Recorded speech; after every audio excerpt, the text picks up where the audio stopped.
Hello বন্ধুরা, welcome to my channel চটপটি রাঁধুনি। আজ আমি নিয়ে এসেছি চায়ের যুগলবন্দির রেসিপি। সেটা হলো বিস্কুট। বিস্কুট ছাড়া কিন্তু আমরা কখনোই বাঙালিরা চা খেতে পছন্দ করি না।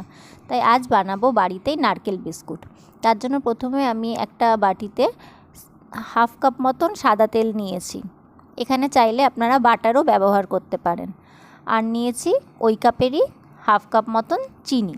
চিনিটা যে যার স্বাদ মতন কম বেশি করে নিতে হবে। এবারে আমি ওই সাদা তেলের সাথে গুঁড়ো চিনিটা ভালো করে মিশিয়ে নেব। এখানে একটা জিনিস খেয়াল করতে হবে, চিনিটা যেন গুঁড়োই হয়। গুঁড়ো করে নিয়ে তারপরে কিন্তু আমি ভালো করে সাদা তেলের সাথে এটাকে মিশিয়ে নিয়েছি। যখন নাকি চিনিটা পুরোপুরি মিশে যাবে তখন আমি এক এক করে সব ইনগ্রিডিয়েন্টস অ্যাড করব।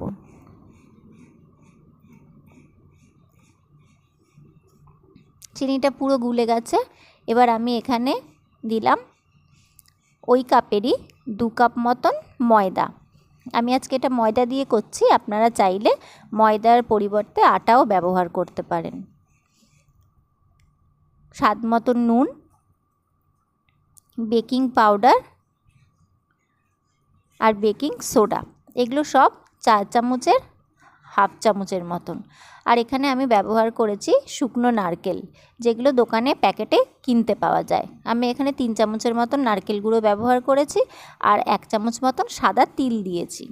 এইবারে আমি সব ইনগ্রিডিয়েন্টসগুলো ভালো করে মিশিয়ে নেব।